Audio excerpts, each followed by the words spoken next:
got me a little silver. I did. I ain't gonna lie to you. I got a little silver. Welcome back, ladies and gentlemen. It's now time that we dive into the Stellar Anchor ecosystem one more time for the one time. It's really one of my favorite aspects of the XLM network. And as a longtime investor, longtime holder of XLM, I feel it's my job a little bit to share with newer XLM investors just how massive this network is. All right. We're not breaking any new news, particularly in this video. This one is more of an explanation. So that way we get a deeper understanding of what we hold. That's primary. That's the golden rule in crypto. So Stellar's anchors, what are they? They're decentralized on and off ramps for XLM. So when a company wants to build on XLM or a company wants to transact value using XLM, they make use of one of these on and off ramps. It often comes into play after the tokenization of a particular asset or after the issuance of a particular token. When you want to get that asset from point A to point B, you're going to use an on and off ramp. Now, multiple currencies can run across these on and off ramps, stable coins, as well as national currencies. And in a minute, I'll show you a few of those. Multiple currencies, multiple stable coins. And something else that's very beautiful about the Stellar Network is what I am defining as the Franklin Templeton effect. Meaning Franklin Templeton began building on Stellar a year before they contacted the foundation. Whole year. Once they figured out what it could do, then they began to promote it. No, they didn't even promote it. Then they built a product on top of it and then began to promote their relationship with XLM. I believe that is going to continue to happen. And I also believe it may be happening now and we just don't know it yet. What other big name institution could potentially be building on the XLM network? Because again, it's all open source. Anyone who can build will build. Guarantee it. So when it comes to the anchor networks, again, these are on and off ramps, decentralized for the XLM network. There are over 80,000 of them spread across 180 countries. Now, when I say that, people feel a certain type of way, particularly those who are holding more XRP than anything else. But guys, that number shouldn't scare you. That statistic shouldn't scare you. It should reinforce any decision you would make because they have done what they said that they would do. And to XRP's credit, the same thing is happening. Okay, we just talked about the EU EMI license. That's going to lock the ledger into the EU for years to come. All right, that was always the name of their game. Private money, public money. XRP and XLM. That's how you break them down. So names that are already building through these anchors include Franklin Templeton, Wisdom Tree, MoneyGram, and Circle. Those are what I like to call the big four. And then you have other companies building independently spread all across the 7 continents. Here in the United States, you got names like Stronghold, which is another ISO compliant token or ISO compatible token, which can be invested in. But when we spread it out a little bit, begin to spin the globe, in the Americas, you have names like Bitso, OnClap, and Settle, which manage payments in North and South America. And then we also have Tempo, MyCobo, Kaido, and Quantos. This gives the XLM network, or is giving the XLM network, exposure in the European Union. We just had a nice discussion about the European Union and the independent organizations who have already begun to follow the MICA rules. I can tell you for sure, Tempo and Quantos are MICA certified players in this network. The other two companies, nothing popped up as of yet, but the EU has made this mandatory, so it's only a matter of time. Then we get down to Africa, the motherland. Y'all know I love talking about crypto in Africa. I got another doc coming. I believe if you're a member of the channel, you can still access the one that I've made before. It is aging beautifully. So, in Africa, we got Yellow Card, Flutter Wave, and Bitmama. Flutter Wave is looking like the MoneyGram of Africa. After their relationship with Stellar, guys, they took off. They really did.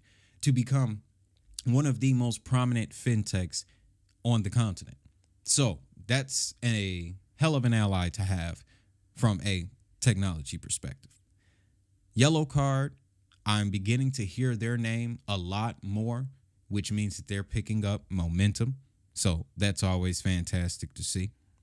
And when we get into the Asia Pacific region, so Korea, China, Japan,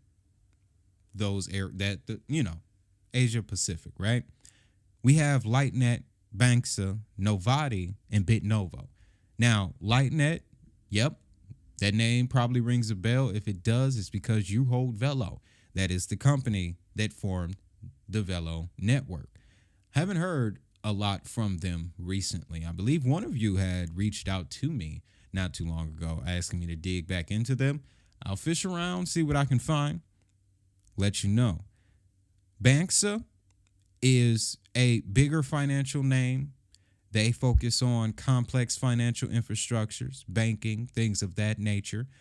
Novati has been making a lot of noise recently because Australia's push towards their digital dollar to digitize the AUD has made its way to Stellar and other chains. So Novati, they're now known as AUDD. So they recently just extended to the XDC network as well. We talked about that. That's going to be a big one, guys.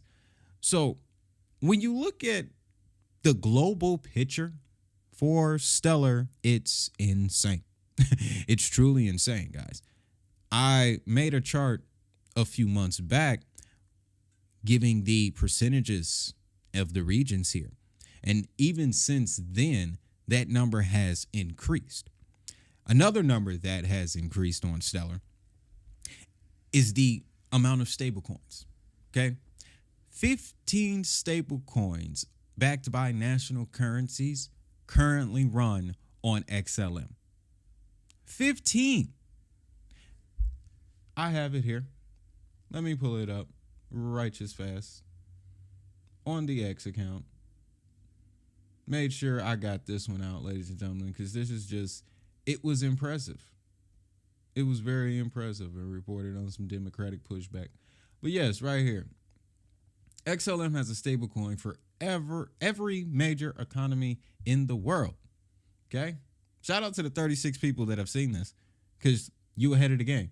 USD, Euro, the Yen, the Brazilian Real, the CLP, which is the Chilean Peso, Taiwanese dollar, the Canadian dollar, AUD, Great British Pound, Ukraine's dollar, the Korean won, the Singaporean dollar, Nigeria's dollar, and Philippines, which came online more recently. If I'm not mistaken, that means that Stellar, okay, is moving a lot of money. I just don't see how more people don't know about it yet. But just like I told my neighbor, once people figure this out, there's no stopping it. Okay, I'm not gonna get into a conversation about tokenomics and price mechanics and all of that because I can't see the future. I am a reporter of the blockchain world. That is merely what I'm here to do. All right. If an expert gives me a solid price prediction based on these fundamental factors that I report to you, then that's a different story. But as it stands today, I ain't got that. What I'm looking at is the macro, the bigger picture here. And if 15 national currencies from the top economies in the world are running on one network, then that only means one thing. Once China gets involved, it's a wrap. It is a wrap, ladies and gentlemen, because that's the only one that they don't have. And that's because China has a stranglehold on theirs. They're not going to let it go. However, you do have independent organizations backed by China. So can we really call them independent? We will, for the sake of conversation. You have independent organizations in China, which to that point, we are going to be discussing a little bit later, like Universal Digital Payments Network, Blockchain-Based Services Network, both of which who have been in operation now over 3 years, who are blockchain-based national payment systems that are compatible with both public and private blockchains. That includes Stellar.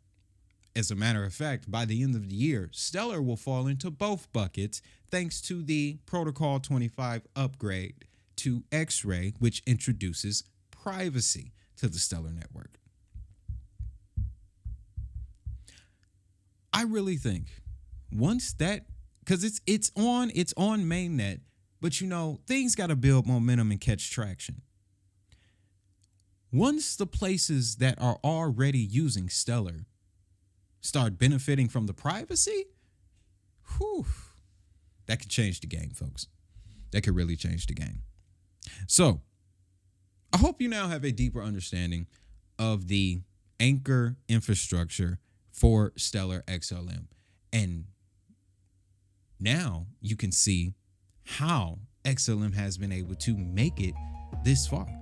In addition to having a lawyer, leading the ship, Stellar is hitting all the bases, in my humble opinion.